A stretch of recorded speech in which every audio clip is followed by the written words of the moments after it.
अस्सलाम वालेकुम। मोहसिन नकवी साहब के इस बयान से कि निज़ाम ढह चुका है और इसमें बेहतरी की कोई गुंजाइश नहीं है, कुछ मेजर रीसेट चाहिए। उसके बाद नून लीग की तरफ से काफ़ी रद्दमल देखने में नज़र आया। गो कहा जाता है कि वज़ीर आज़म साहब ने कहा है कि इसको वेल लेफ्ट कर दें, ज़्यादा उसके ऊपर बयानबाजी ना करें, लेकिन ज़ाहिर है मीडिया भी उस बात को नहीं छोड़ेगा कि सिटिंग गवर्नमेंट के वज़ीर दाखिला जब ये कह रहे हों कि निज़ाम तबाह हो चुका है, तो फिर आप उससे आंखें कैसे बंद कर सकते हैं। और उसकी जो झलक है या उसकी रिफ्लेक्शन है वो हमारे माशरे के हर कोने, हर गोशे, हर शोबे के अंदर नज़र आती है। अगर आप इकॉनमी की बात करें तो पिछले 5 सालों से हम 30 अरब डॉलर से ऊपर अपनी गुड्स की एक्सपोर्ट नहीं कर सके। इससे ज़्यादा बड़ी तबाही क्या हो सकती है कि आपको सालाना 40 अरब डॉलर के तजारती खसारे का सामना हो, आपको 20 से 25 अरब डॉलर सालाना बोरो करना पड़ता है या लोन्स रोल ओवर करने पड़ते हैं। सऊदियों से मांगते हैं, यूएई से मांगते हैं, वो पैसे वापस मांग ले, फिर हम उसका भी खाते हैं। चाइनीज़ से मांगते हैं और फिर हर साल उनको कहते हैं रोल ओवर करते जाओ, हमारे पास देने को नहीं है। तो तबाही की सबसे पहली बड़ी निशानी तो यही है। मॉडल्स क्रिएट किए गए पाकिस्तान में। आईजीआई इस्टेब्लिशमेंट ने लॉन्च की थी उस वक्त पूरी कुव्वत और कोशिश के साथ कि ये नवाज़ शरीफ साहब आएंगे और आईजीआई बनेगी। तमाम जो राइट ऑफ द सेंटर जमातें ये इकट्ठी होंगी और मुल्क का पहिया आगे चल पड़ेगा। 2 साल बाद ही लड़ाई होगी, नहीं चला काम आगे। फिर पीटीआई को भी उसी मॉडल के ऊपर, आईजीआई वाले फॉर्मेट के ऊपर ही 2011 में ये जब या 10 में या 11 में जब लाहौर में जलसा होता है, अक्टूबर 2011 में लाहौर में मीनार पाकिस्तान पे, वहाँ से इस्टेब्लिशमेंट ने फुली सपोर्ट किया इसको, प्रोसेस को, कि एक थर्ड पार्टी क्रिएट करते हैं। 2 पार्टियों ने तो बारी लगा ली, पीपल्स पार्टी ने और नून लीग ने। इससे निज़ाम नहीं ठीक होने वाला। तो अब ज़रूरी है कि एक पॉपुलर फेस जिसके साथ करप्शन नहीं जुड़ी हुई, इमरान खान, उसको आगे करते हैं और एक हाइब्रिड मॉडल क्रिएट करते हैं। हम सपोर्ट करेंगे, आगे चलेगा। इमरान खान से भी 3 साल बहुत अच्छा रहा, सेम पेज। चौथे साल इमरान से लड़ाई होगी। जो दरमियान में हुकूमतें आती और जाती रहीं, उनका भी अगर देखें सूरत हाल, ये निज़ाम की तबाही की मिसालें दे रहा हूँ क्योंकि मोहसिन नकवी ने आज अपने बयान की वजाहत की है कि मैंने सिर्फ मौजूदा सिस्टम के लिए नहीं, मैंने ओवरऑल जो 80 साल की तारीख है उसकी बात की। बात वो सही कर रहे हैं, लेकिन अब शायद उन्हें अपनी बात को जस्टिफाई करने के लिए दाएँ बाएँ मुड़ के कुछ और चीज़ें ऐड करनी पड़ रही हैं। मुख्तलिफ वक्तों में जो सियासी हुकूमतें बनती रहीं, तो उसमें कभी फाइनेंस मिनिस्टर के तौर पर हफीज़ शेख को बुला के अंदर प्लांट किया जाता था, क्योंकि ये सोचा जाता था कि ये जो पोलिटिकल गवर्नमेंट है ये तो बहुत ही नाहल है, हफीज़ शेख जैसा काबिल आदमी इसको चलाएगा। पता चलता था कि हफीज़ शेख पहले से ज़्यादा तबाह करके सिस्टम को चला गया। मौजूदा हुकूमत जो PMLN की है, उसके अंदर मोहसिन नकवी साहब का नून लीग से कोई ताल्लुक़ नहीं है, सिरे से कोई सेनेटर भी वो नून लीग की तरफ से नहीं है। तो वो उनके वज़ीर दाखिला हैं। जो मोस्ट इम्पॉर्टेंट इस वक्त मिनिस्ट्री है वफाक के पास, उसमें से एक वज़ारत दाखिला है और उसका नून लीग से कोई ताल्लुक़ नहीं है। नून लीग उनको ओन नहीं करती, वो नून लीग को ओन नहीं करते। तो सिस्टम के ढह जाने की ये भी मिसाल है। औरंगज़ेब साहब को इसलिए लगाया गया कि डार साहब मज़ीद कबूल नहीं थे, IMF के साथ भी उनके मसाइल थे। तो इनकी फैमिली जो औरंगज़ेब साहब की है, उनकी नून लीग के साथ एक माजी की वाबस्तगी चौधरी फारूक की वो मौजूद है। इस पूरी फैमिली की, रमदे फैमिली वाला एक ही ख़ानदान, एक ही सारा। औरंगज़ेब साहब को भी डाला गया, मोहसिन नकवी साहब को भी डाला गया। मोहम्मद अली साहब प्राइवेटाइजेशन कर रहे हैं। अगर ये शायद कोई पोलिटिकल आदमी करता तो PIA या किसी और प्राइवेटाइजेशन, मोहम्मद अली ने बहुत अच्छी ट्रांजैक्शन की बाय द वे, मैं उसको क्वेश्चन नहीं कर रहा, लेकिन अगर कोई और करता तो इसके ऊपर 1001 किस्म के सवालात भी सामने आ सकते थे, लेकिन अभी तक वो नहीं आए। अल्लाह करे कि ना आए, क्योंकि ये प्राइवेटाइजेशन पाकिस्तान को चाहिए। लेकिन ये वो मिसालें हैं जो मैं इसलिए दे रहा हूँ यहाँ पे कि ये हमारे उस निज़ाम की तबाही की मिसालें हैं। पोलिटिकल गवर्नमेंट अपने वोटों की ताकत से मुंतखब होकर आनी चाहिए। 2018 में इमरान खान एक पॉपुलर फिगर के तौर पर उभरे, उनको पॉपुलर सपोर्ट थी, लेकिन उनके पास इतनी सलाहियत नहीं थी कि वो वफाक में अपनी हुकूमत बना सकते। जनूबी सूबा पंजाब महाज इस तरह का एक ग्रुप पंजाब के अंदर उसको क्रिएट किया गया ताकि पंजाब के अंदर इनको इजाफी सीटें दें ताकि इनकी नशिस्तें पूरी हो जाएं। वो नशिस्तें वहाँ से पूरी नहीं हुई। फिर कराची से हमने 14 कौमी की सीटें, जो किसी सूरत में PTI उस वक्त 2018 में जीतने की पोजीशन में नहीं थी, वो PTI को प्लेट में रख के हमने देने कि इनकी वफाक में नंबर पूरे हो जाएं। ये 2018 का मॉडल था। फिर जब वो मामला ख़त्म हुआ, PDM की हुकूमत आ गई, उसके बाद इलेक्शन हुए, तो इमरान खान एंटी इस्टेब्लिशमेंट अपनी पॉपुलर मूव की वजह से वो एक लोगों के दिलों में उन्होंने अपनी जगह बना ली थी। वो 9 मई दुरुस्त था, गलत था, मैं उस बहस में नहीं जा रहा। 9 मई को मैं यौम स्याह समझता हूँ। पाकिस्तान में जमहूरियत को उसने बहुत नुकसान पहुँचाया, मैं उस वाक़े को सही नहीं समझता। लेकिन इमरान की उस सियासत ने उसको पॉपुलर फिगर के तौर पर उभार दिया। 8 फरवरी 2024 को इंतखाबात होते हैं, तो वोट सबसे ज़्यादा, ये मेरी दानिश में, मैंने बहुत ट्रैवलिंग की थी पाकिस्तान के तूलो अर्ज़ में, मेरे ख्याल में वो इमरान खान को पड़े थे। उसके कैंडिडेट को कोई बैंगन का निशान था, कोई थाली चिमटे का निशान था या जूते का निशान था, वोट उन्हीं को पड़े थे, लेकिन वो निकला उसमें से फॉर्म 47 जिसको अब बिलावल बार बार दोहराते हैं। तो मोहसिन नकवी ने जब ये कहा कि निज़ाम तबाह हो चुका है तो लोग उसको सही मान रहे हैं, हुकूमत उसको खुद नहीं मान रही, लोग उसको सही मान रहे हैं कि ये बात इसने सही की है, लेकिन उसको मौजूदा हुकूमत क्वेश्चन कर रही है। मोहसिन नकवी को आज उस बयान की अपने वजाहत करनी पड़ी, सुनिए क्या कह रहे हैं। मैं बिल्कुल आज भी कहा हूँ, निज़ाम बिल्कुल तबाह हुआ है, लेकिन मैंने वो निज़ाम 80 साल का तबाह होने का। बात ये है कि अगर आपके पास प्राइम मिनिस्टर है जो 14-16 घंटे काम करते हैं और ये बेहतर हो जाए चीज़ें, तो 1000 गुना बेहतर रिजल्ट आएगा। लोगों की बड़ी ख्वाहिश है और रहेगी कि किसी भी तरीके से मेरे और उनके ताल्लुकात खराब हो, उसके बाद आप 5 साल प्राइम मिनिस्टर रहेंगे। परफॉर्मेंस के ऊपर प्राइम मिनिस्टर को जवाब दें, और मैं प्राइम मिनिस्टर साहब से सिर्फ ये रिक्वेस्ट करनी है कि थर्ड पार्टी वैल्यूएशन कराएं, तमाम मिनिस्ट्रीज की परफॉर्मेंस को उससे वैल्यूएट कराएं, और जो रिजल्ट है वो पब्लिक के सामने होना चाहिए ताकि सबको पता हो कि कौन सी मिनिस्ट्री कितना परफॉर्म कर रही है। आज जो प्रोग्राम में हमारे साथ शुरका हैं, शर्मिला फारूकी साहब हैं पाकिस्तान पीपल्स पार्टी से, शफ़ी जान है PTI से, और इसके अलावा बैरिस्टर दानियाल चौधरी हमें ज्वाइन करेंगे PMLN से। सबको खुश आमदीद कहते हैं। शर्मिला बीबी, निज़ाम ढह चुका है या अभी कोई गुंजाइश बाकी है? जी बहुत शुक्रिया मलिक साहब। देखिए जी, निज़ाम के हवाले से तो जो परफॉर्मेंस रही है इस फेडरल गवर्नमेंट की, उसके ऊपर तो हम अक्सर औकात बात करते रहे हैं, लेकिन इस वक्त जो सिनेरियो है वो ये है कि इनकी अपनी काबीना के सबसे ताकतवर वज़ीर, बल्कि बकौल इन सब के कि वो शायद वज़ीर आज़म से भी ज़्यादा ताकतवर हैं, उन्होंने ख़ुद इनकी काबीना के ऊपर चार्जशीट कर दी। अच्छा, 2 रोज़ कबल हमने सुना कि वज़ीर आज़म साहब ने कहा कि he will take stock of all the ministries, और उन्होंने कहा जी अपनी परफॉर्मेंस बताएं, आप लेकर आएँ। उसके ऊपर जो मोहसिन नकवी साहब ने बात की है वो उससे भी ज़्यादा ख़तरनाक है, उससे भी ज़्यादा डैमेजिंग है। वो कहते हैं कि जी थर्ड पार्टी वैलिडेशन कराएं। इसका मतलब ये है कि वज़ीर आज़म साहब जो अपनी वफाकी काबीना के वज़रा की कारकर्दगी की रिपोर्ट मांग रहे हैं, वो ये कहना चाह रहे हैं कि वो सही नहीं होगी, मैनिपुलेटेड होगी, तो आप थर्ड पार्टी वैलिडेशन कराएं। और इन शॉर्ट दबे लफ्ज़ों में वो साफ साफ ये भी कह रहे हैं कि जी किसी सब की परफॉर्मेंस जो है बड़ी डिसमिल है।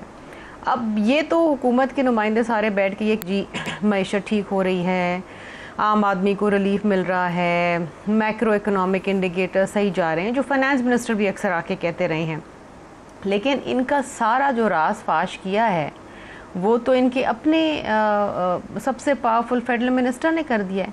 इसका जवाब वो किस तरीके से देंगे? जब पीपल्स पार्टी तनकीद करती थी या पीपल्स पार्टी को निशानदेही कराती थी, तो ये फिर कहते थे कि नहीं जी इत्तेहादी भी हैं, हमारे साथ बैठे भी हैं, ओहदे भी लिए हुए हैं और हम पे तनकीद भी कर रहे हैं। लेकिन इनके अपने वो जो कहते हैं ना घर का भेदी लंका ढाई, ये तो वो वाली बात होगी।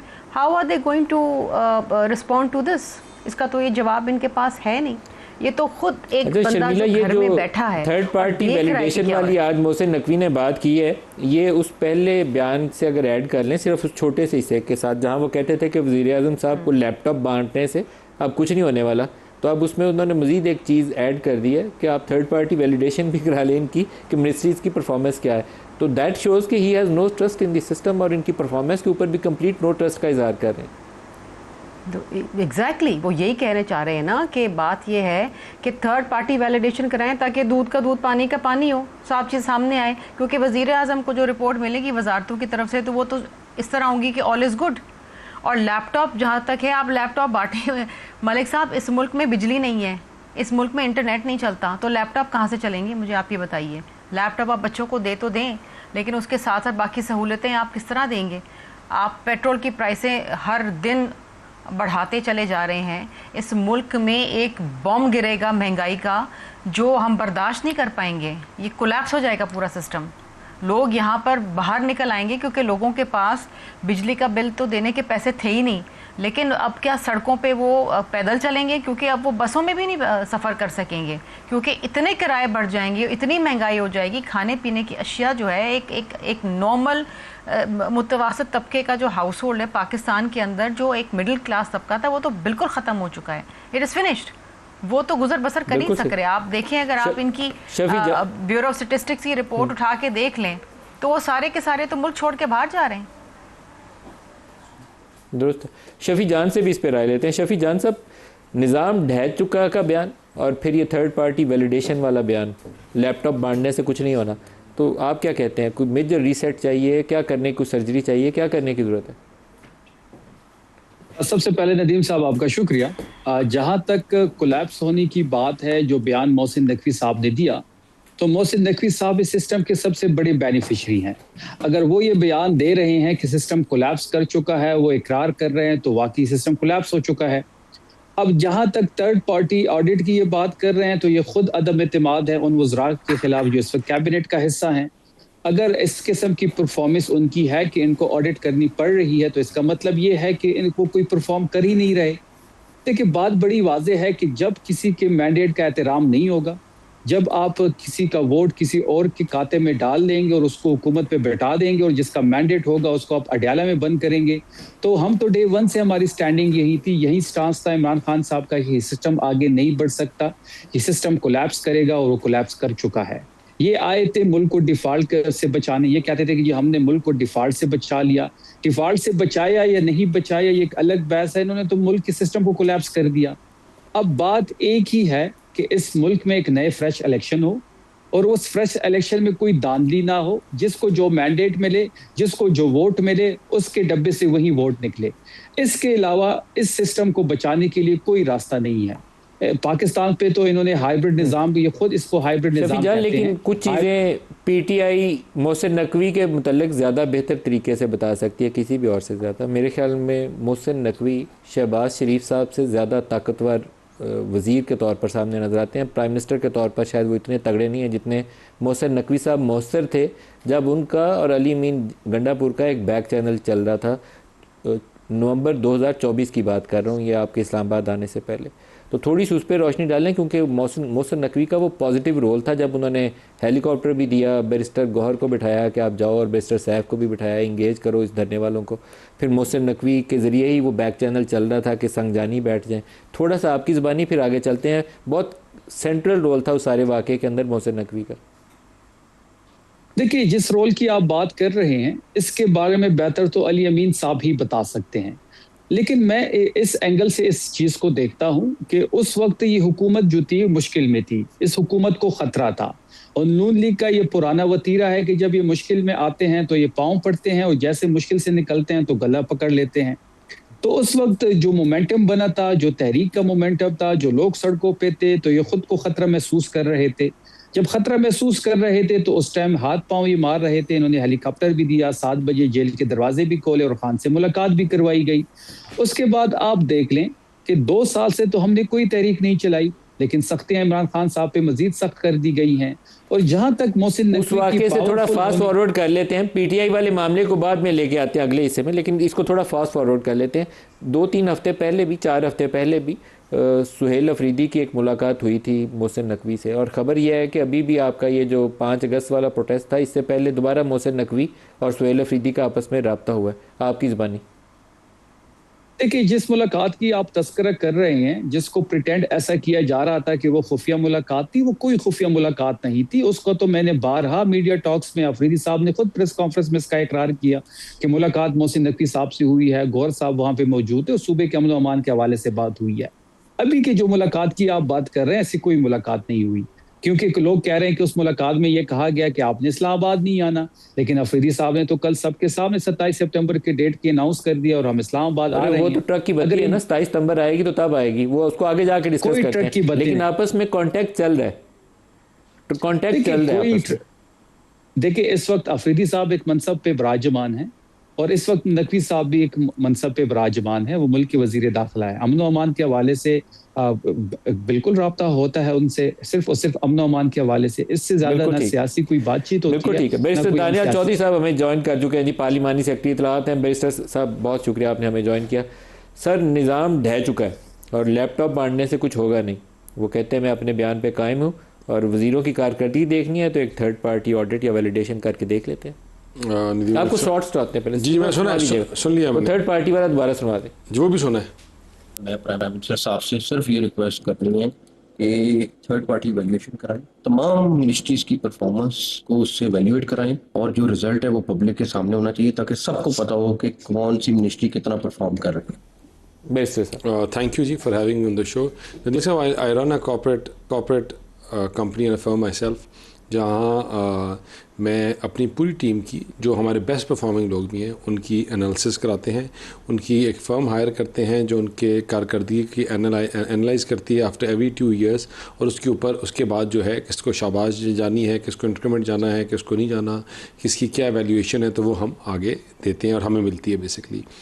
तो जब नकवी साहब ने ये बात की, तो क्योंकि बहुत सी उंगलियां उनके ऊपर उठ रही थी, वो पीसीबी हो या उनकी अपनी परफॉर्मेंस हो या उनकी अपनी कोई चीज़ हो, तो पीसीबी में पाकिस्तान टेस्ट जीत गया कल। तो आई थिंक बाबर आजम और अब्दुल्ला शफीक ने इज्जत रख ली मोहसिन नकवी की। आप सारे लोग पीसीबी की मिसालें दे रहे थे।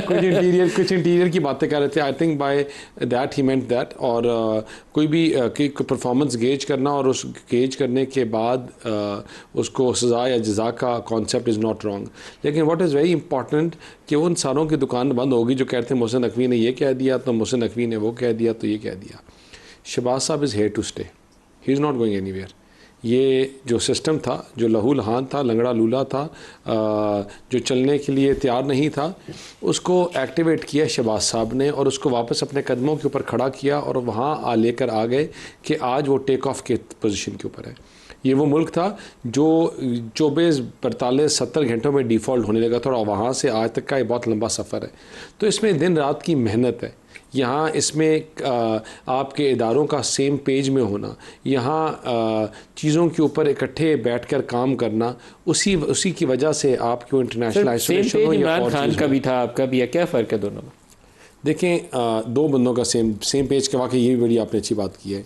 एक उस्ताद खड़ा होता है और एक बच्चा खड़ा होता है, जो दोनों का सेम पेज खुला हो, लेकिन वो बच्चा इतना नालायक है कि उसको सबक पढ़ने का समझ ही नहीं आ रही। ये वो जिनका पिछला सेम पेज था, वो फिर भूले ना कि वो थे जो कहते थे कट्टे लेंगे और कट्टों से आगे मुल्क चलाएंगे और मुर्गियां देंगे और मुर्गियां अंडे देंगी और अंडों से हम पाकिस्तान को कामयाब करेंगे। एक वो सोच थी और एक ये सोच है जो कहती है कि आप लहू लहान मुल्क दो या जिस तरह भी दो, जो कोई लेने के लिए तैयार नहीं था, हम लेकर ठीक करेंगे और हमने करके दिखाया। वो आपका इंफ्रास्ट्रक्चर हो, वो आपकी 26 में जो शहादतें हैं पिछले 20 सालों में हाईएस्ट नंबर है। बिल्कुल आपकी शहादतों का जो वो है वो बहुत बढ़ चुका है। लेकिन क्यों बढ़ा है, उसमें जो आपके अफगानिस्तान की इन्फिल्ट्रेशन है और भारत की इन्फिल्ट्रेशन है, तो डिटेल होगी ना, लेकिन लेकिन नंबर ऊपर जा रहा है। बिल्कुल नंबर ऊपर गया है, लेकिन आपको इसमें जो बहुत इंपॉर्टेंट चीज़ है कि आपके तमाम मिलिट्री और सिविल इदारे एक पेज के ऊपर हैं और वो यक ज़ुबान होकर उन्होंने एक बात की है कि हम जब तक इनको एलिमिनेट नहीं करेंगे तो हम आगे नहीं चलेंगे। देखिए, वो करके बनाएंगे। मैं आपको और बताऊं कि जब आपके होगा, वो आपका मेरा सबका एक अज़्म होगा कि जो पाकिस्तान पे हमला करता है वो पाकिस्तान का दुश्मन है, उसको मिटा दें। अच्छा, तो ये कहते हैं, ये जो नौरीन साहिबा की स्टेटमेंट नहीं आपने सुनी, जो पिछली गवर्नमेंट की पॉलिसीज़ थी वो आप नहीं सुनी। ये आप और मुझे लगता है कि जो थोड़े से आइसोलेटेड हैं इन जमातों से, इन लोगों की जहनीत से, या इनके साथ आप पार्लियामान में बैठे हैं, आप इनकी बातें सुने तो आपको समझ आएगा कि इनका दिमाग कितना पलूट और कितना करप्ट हो गया है। फिर ये भी कहेंगे कि आप इनके पीछे छुपने की कोशिश करते हैं, लेकिन ये रियलिटी है एंड ये इससे कोई हम भाग नहीं सकते। किस पार्टी का दिमाग पल्यूट हुआ है? क्योंकि मेरे पास पीपल्स पार्टी भी और पीटीआई भी है। तहरीक इंसाफ के लोगों का। अभी बिलावल ने जो कुछ आपके मुतल्लिक है वो उनकी राय पीटीआई से ज़्यादा सख्त है। नहीं, बिलावल साहब ने जो कहा है, देखिए उनकी अपने ग्रीवेंसेज हैं।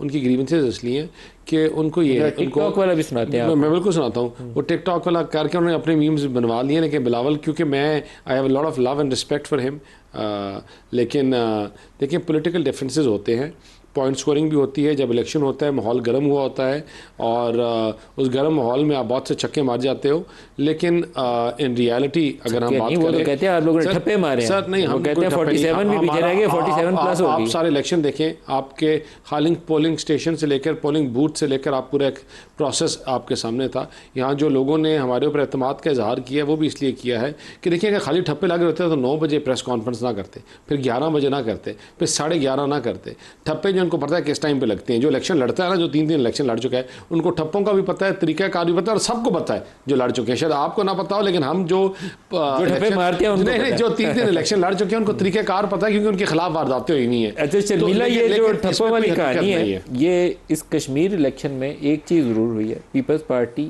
ये पीटीआई वाले कहते थे इनको फॉर्म 47 की गवर्नमेंट, लेकिन कश्मीर इलेक्शन के बाद पीपल्स पार्टी ने उसके ऊपर मोहरे तस्दीक लगा दी है। वो कहते हैं ये 47 वाले हैं, और यहाँ कश्मीर में तो इन्होंने कहा 47 प्लस हो गया, इतने ठप्पे लगे।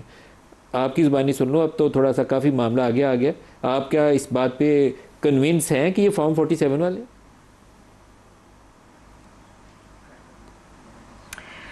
मलिक साहब देखें, अभी बात की दानियाल साहब ने कि जी ठप्पे किस वक्त लगते हैं और किस वक्त नहीं लगते। ठप्पे से तो पहले से लग के आते हैं। अब मैं आपको छोटा सा एग्जांपल देखती हूँ सिर्फ मीरपुर डिवीज़न का। उसमें अगर आप LA9 के रिजल्ट्स उठा के देख लें और ये मेरे स्टेटिस्टिक्स नहीं है, ये इलेक्शन कमीशन के हैं। इस इलेक्शन के अंदर जो टर्नआउट रहा है वो कम रहा है, ऑलमोस्ट 40 और इवन लेस देन 40%। लेकिन जहाँ जहाँ ठप्पे लगे हैं, जहाँ जहाँ से इनके कैंडिडेट्स इन्होंने जितवाए हैं, वहाँ आपको पता है वोटर टर्नआउट क्या रहा है? 98.8%। And I am talking about LA9। मैं आपको वो उन पोलिंग स्टेशंस के नाम दे सकती हूँ, कौन सी गर्ल्स स्कूल के अंदर कितने ठप्पे लगे, कितने परसेंट लगे। 98.8%, कहीं 91%, कहीं 92%, कहीं 97%, कहीं 89%। LA12 के अंदर 93% वोटर टर्नआउट, 89। पाकिस्तान की तारीख में किसी इलेक्शन में इतना तो वोटर कहीं बाहर निकला ही नहीं है। अच्छा, ये जो बातें करते थे ना रिजर्व सीट्स की, ये महाजिर सीट्स की, वो कहते थे हमारी जेब के अंदर है। वो 9 क्या पूरी 10 की 10 इनकी जेब में चलेगी। जितनी पंजाब में सीटें थी सब इनकी जेब में चली गई अल्हम्दुलिल्लाह। जो इनकी जहाँ पर गवर्नमेंट नहीं थी, खैबर पख्तूनख्वा के अंदर जहाँ PTI की गवर्नमेंट थी, वहाँ पीपल्स पार्टी जीत गई। और ये इनके अपने जो मुर्तज़ा बासी साहब हैं, वो अपने होम का पोलिंग स्टेशन जो है उसके वो हार चुकी। अब आप सोचें कि ये वहीं के हैं, वहाँ से कैप्टन सफदर भी उसी कॉन्स्टिट्यूंसी के हैं, उसी हलके के हैं, और वहाँ ये अपना होम पोलिंग स्टेशन हार गए। तो ये धांधली का इतना भोंडे तरीके से जो इन्होंने की है ना, मतलब I don't want to use any harsh words. हम कह चुके हैं, बहुत सारी चीज़ें हमने कही, और ये सारी चीज़ें विद एविडेंस हैं कि वो फुटेजेस हमने इलेक्शन कमीशन को पहुंचाई हैं, जो ये बोरियां शर्मिला, ये फॉर्म 47 वाली हुकूमत है या नहीं है? क्योंकि ये बिलावल का बयानिया तो यही था ना। क्या आप भी कायल हैं कि फॉर्म 47 वाले या नहीं? तो मलिक साहब, फॉर्म 47 तो अनफॉर्चुनेटली है ना। इस मुल्क के अंदर कभी RO का इलेक्शन रहा है, कभी RTS बैठ जाता है, कभी फॉर्म 47 आ जाता है। इस मुल्क का बहुत बड़ा अलमिया ये है कि अगर आपके ताल्लुकात अच्छे हैं तो फिर तो आपके लिए आगे बस राहें हमवार हैं, और अगर ताल्लुकात अच्छे नहीं हैं तो फिर जो हाल होता है वो आपके सामने है। लेकिन इस वक्त जो आज़ाद कश्मीर में हेट में रख के 10 सेकंड, अगर ये फॉर्म 47 वाले हैं ना, वो तो कमाल ही हो गया। सबसे पहले 47 जरदारी साहब से शुरू होता है, बिलावल साहब से शुरू होता है, KPK में मौलाना जो इनके PTI के खिलाफ बातें कर रहे हैं, उनके खिलाफ चार्जशीट होती है। तो फिर अगर ये बात है ना, तो हमाम में सब एक ही जैसे हैं, ठीक है ना। क्या बातें करते हैं फिर, क्या बातें करते हैं? आपको हकीकत पता है कौन क्या है? एक टेस्ट ट्यूब मॉन्स्टर पैदा किया गया था, उस टेस्ट ट्यूब मॉन्स्टर ने इस मुल्क को वहां लेके आया जहां ये कोलैप्स से घंटों दूर रह गया था। फॉर्म 47 नहीं कहती है पीपल्स पार्टी भी। 45 मौलाना का क्या लड़ाई है उनके साथ? मौलाना की लड़ाई ये है कि 47 वाले पीपल्स पार्टी भी बात, ठीक है ना। अच्छा, MQM की क्या पीपल्स पार्टी से लड़ाई है कि MQ खाली ये है कि ये रोते ज्यादा है, हम कारकर्दगी के ऊपर बिलीव करते हैं। हम ना सूबे का कार्ड खेलते हैं, ना कसम का कार्ड खेलते हैं। ये तहरीक इंसाफ और पीपल्स पार्टी वाले, मतलब मौलाना का क्या रोना है? मौलाना का ये कि मौलाना कह रहा है कि मेरे साथ इन्होंने धांधली की है। MQM का क्या रोना है कि ऊपर 17 MPs हमारे हैं, ठीक है ना। तो इन सब का यही रोना है, सब जमातों का। हम ये है कि हम कारकर्दगी से अपने आप को प्रूव कर रहे हैं और करते रहेंगे। ब्रेक ले लें जी, हमारे साथ रहिए।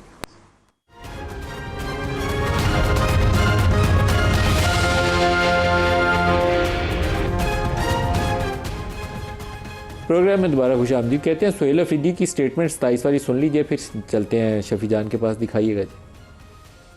27 सितंबर को इस्लामाबाद का रुख करेंगे।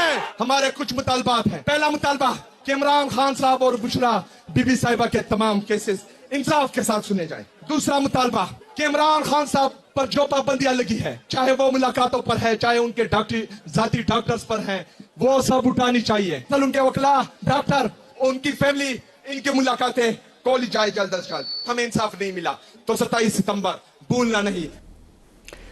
शफी जान साहब, क्या करेंगे आप लोग? यहाँ तो सूबों की बहस है, हुकूमत की परफॉर्मेंस की बहस है। इमरान खान के लिए इंसाफ आप मांगना है तो आपने 27 की डेट इतनी आगे डाल दी है। अलीमा बीबी खुशी नहीं है उसके ऊपर, क्या हो रहा है? देखिए नदीम साहब, 27 सितंबर की जो तारीख अफरीदी साहब ने अनाउंस की है और कल जो हमारा पेशावर में जलसा था वो पेशावर की तारीख का सबसे बड़ा जलसा था इमरान खान के बगैर। इमरान खान साहब ने इससे बड़े जलसे किए हैं। जो ग्राउंड के अंदर लोग थे उससे 4 गुना लोग ग्राउंड से बाहर थे। और 27 तारीख जो बाज हल्के इस पे रद्द-ए-अमल तो दे रहे हैं, लेकिन हमने तैयारियां भी करनी है। हमारे पास गलती की कोई गुंजाइश नहीं है, हम कोई लूप होल नहीं अलीमा क्यों ना खुश है सर? अलीमा क्यों ना खुश है? देखिए, अलीमा आपा जो है, जिस तरीके से उन्होंने रैली से खिताब किया, जिस तरीके से उन्होंने तहरीक को लीड किया, जिस तरीके से वो खान के केसेस को फॉलो कर रही हैं, जिस तरीके से वो अडियाला के बाहर होती हैं, वो काबिल तारीफ है। देखिए, वो उनके भाई हैं और हम भी ये नहीं चाहते कि 1 घंटा भी इमरान खान साहब जो हैं वो जेल के अंदर मजीद गुजारे। लेकिन हमने तैयारी करनी है, हमने अलायंस को आगे लेके बढ़ना है। हम तमाम तर तैयारी के साथ नौजवानों पे हमने फोकस करना है। इस तहरीक को नौजवान ही लीड करेंगे। और 27 की तारीख हमने इसलिए दी है कि हम कोई लूप होल नहीं छोड़ना चाहते। हमारे पास गलती की कोई गुंजाइश नहीं है। तमाम तर तैयारियां कंप्लीट करके, ये 1 दिन की एक्टिविटी नहीं होगी। आफरीदी साहब इसको लीड करेंगे। हमारे अलायंस जो मजहबी जमातें हैं, लोकली जो हमारी मुकामी जमातें, हम उनसे राब्ते में हैं। मौलाना फजल रहमान साहब से हम बड़े क्लोजिंग टच में हैं। बड़ी पॉजिटिव डेवलपमेंट्स वहाँ भी हुई है। तो इन तमाम तरह चीज़ों को सामने रखकर 3 दिन मशावरत हुई है इस तारीख पे, पार्टी के अंदर, पार्टी की लीडरशिप के साथ, अलायंस के साथ। 27 तारीख पे 3 दिन मौलाना फजल रहमान आपके साथ प्रोटेस्ट करने आएंगे 27 तारीख को? इंशाल्लाह हमें कभी उम्मीद है कि मौलाना फजल रहमान साहब इस अलायंस का हिस्सा होंगे। उस एज अ अलायंस ही हम आगे बढ़ेंगे। वो भी ये चाहते हैं कि तमाम तर चीज़ें रिटन फॉर्म में हो, हम भी ये चाहते हैं कि तमाम तर चीज़ें रिटन फॉर्म में हो। बड़ी वाज़ेह बात यहाँ पे नदीम साहब मैं कह दूं कि 27 तारीख को आर होगा या पार होगा। ये अब 1 दिन की एक्टिविटी नहीं होगी।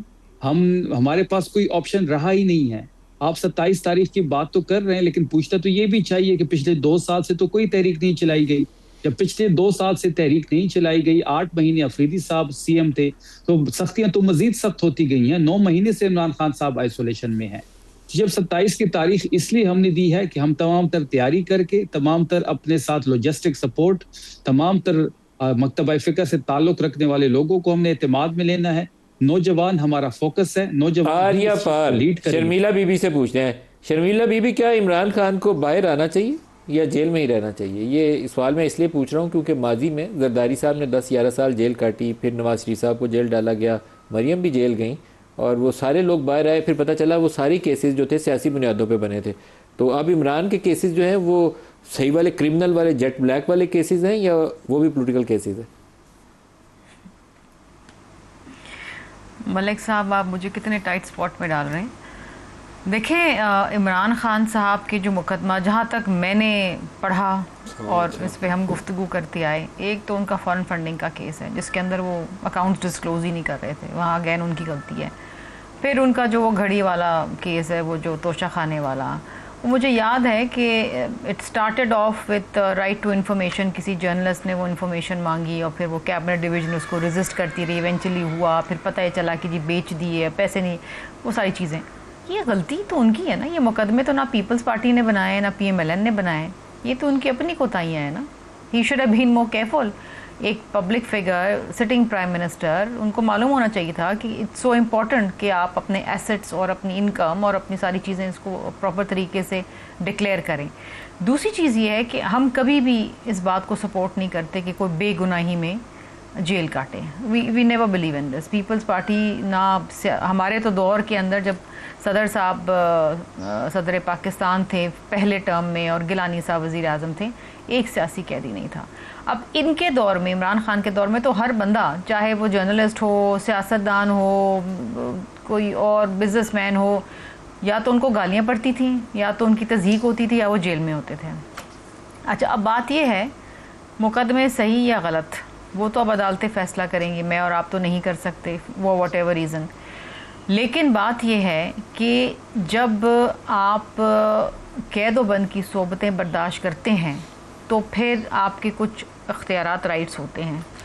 मैं ख़ुद क्योंकि जेल में रह के आ चुकी हूँ, मुझे इस बात का अंदाज़ा है कि अपने प्यारों से दूर रहना कितनी तकलीफ़देह बात है, हमारे लिए भी और उनके लिए भी।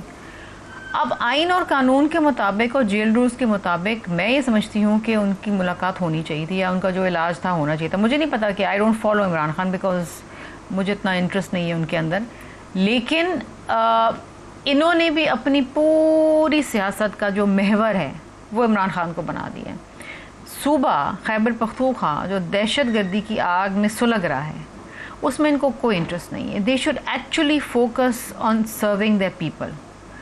अनफॉर्चुनेटली वहाँ ना पिछले वज़ीर आला का फोकस रहा और उसको ये हटाया गया ये कह के कि जी वो एडमिनिस्ट्रेटिवली काम नहीं कर रहे या जो लॉ एंड ऑर्डर की सिचुएशन अच्छी नहीं है इनको लेकर आए। ये भी वही काम कर रहे हैं जो पिछला वाला करता था। तो कौमी असम्बली हो, सेनेट हो या KPK की हुकूमत हो, उनका पूरी सियासत है इमरान खान की रिहाई और इमरान खान को वापस इक़्तिदार में लेकर, और ना उससे आगे ये बात करते हैं ना उससे पीछे ये बात करते हैं। वैसे तो आमतौर पर जब जरदारी साहब पे ये वक्त आया था तो पार्टी यही करती थी, जब नवाज शरीफ साहब पे आया तो PMLN नहीं बिल्कुल करते थे, होता है कि पार्टी हेड के लिए लेकिन हमने अपनी सियासत का नहीं मलिक साहब नहीं, हमने अपनी सियासत का महवर सिर्फ आसिफ अली जरदारी साहब की रिहाई को नहीं बनाया था। वो हमारे लिए बहुत इंपॉर्टेंट था, हमारी अलग से एक रिहाई कमेटी थी, हम बिल्कुल बात करते थे क्योंकि उनके साथ ज्यादती हुई थी। 11.5 साल बेगुनाही में उन्होंने काट लिए, ज़बान कट गई, हर चीज़ हो गई। लेकिन हमने ये नहीं कहा था कि हम रद्द कर दें, हम हर चीज़ सियासत को ख़त्म कर दें और सिर्फ एक ही हमारा फोकस हो रहा था। हमने जो कुर्बानियाँ दी हैं, जो जद्दोजहद की है, वो इस मुल्क में जमहूरियत की खातिर की है। इनको तो जमहूरियत की नामो निशान नहीं पता, इनको तो स्पेलिंग नहीं पता कि उनकी जमहूरियत की स्पेलिंग क्या है। बेसिर दानियाल साहब से पहले तो इमरान खान से मुशालियत होनी चाहिए नहीं होनी चाहिए। ये तो जेल में बैठे हुए किसी के साथ भी वो कोई भी जमात का बंदा हो उसके साथ होनी चाहिए। और मैं बड़ा इस चीज़ के ऊपर क्लैरिटी रखता हूँ कि सियासत में हरफ़े आखिर कोई चीज़ नहीं होती, मफाहमत इज़ द ओनली वे। लेकिन मफाहमत का दरवाज़ा खुला रखना जो है ना वो अगली पार्टी के ऊपर डिपेंड करता है। अगर आप रोज़ गालियाँ देंगे, आप रोज़ इदारों को बुरा भला कहेंगे, आप रोज़ अपने अफवाज को, शुहदाओं को इसको करेंगे, तो मुझे बताएं कि आप सियासी जमात के पास क्या स्पेस छोड़ देंगे? क्या आप हमारे पास फिर कोई स्पेस रहती है कि हम उनको एडवोकेट कर सकें या उनके लिए बात कर सकें या कोई हल निकाल सकें? देखें, अल्टीमेटली कोई बड़ी से बड़ी जंग हो तो अल्टीमेट हल जो है ना वो मेज़ पे निकलता है। कोई बड़े से बड़ा डिफरेंस हो वो अल्टीमेट जो है उसका हल जो है वो मेज़ पे बैठ के निकलता है। कफन बांध कर, गाली देकर, बुरा भला कहकर नहीं निकलता। मतलब आप एक सफ़र तो तय करते हैं लेकिन अल्टीमेट जो आपको जब रिजल्ट ओरिएंटेड चाहिए तो आपको फिर टेबल के ऊपर बैठना पड़ता है। मोहसिन नकवी ने जो बैक चैनल खोला था 2024 में, क्या वो दोबारा रीएक्टिवेट करेंगे? देखिए नहीं, जहाँ तक मोहसिन नकवी साहब की बात है वो भी चैनल रीएक्टिवेट नहीं कर सकते। अगर ये कोई रीएक्टिवेट कर सकता है तो ये तहरीक इंसाफ के वो लोग जो बुरा भला कहते हैं, जो गालियाँ देती हैं, वो इमरान खान हो, उनकी बहनें हों, उनकी फैमिली हो, उनके लीडरान हो, जब तक ये अपनी सफ़ों में अपने इदारों के ख़िलाफ़ रोज़ कभी आप मोदी के साथ छलांग मार के खड़े हो जाते हैं, कभी आप अपने शोधाओं को कहते हैं कि वो मार्का हक और बयान महसूस झूठा था, कभी आप क्या बात करते हैं, कभी आप क्या बात करते हैं, तो आप जब तक अपने अंदर क्लैरिटी नहीं लेकर आएंगे ना तो कोई बंदा आपके साथ बैठ कर बात करेगा। लेकिन प्रोग्राम का आज के लिए इतना इजाज़त दीजिए। अल्लाह हाफ़िज़।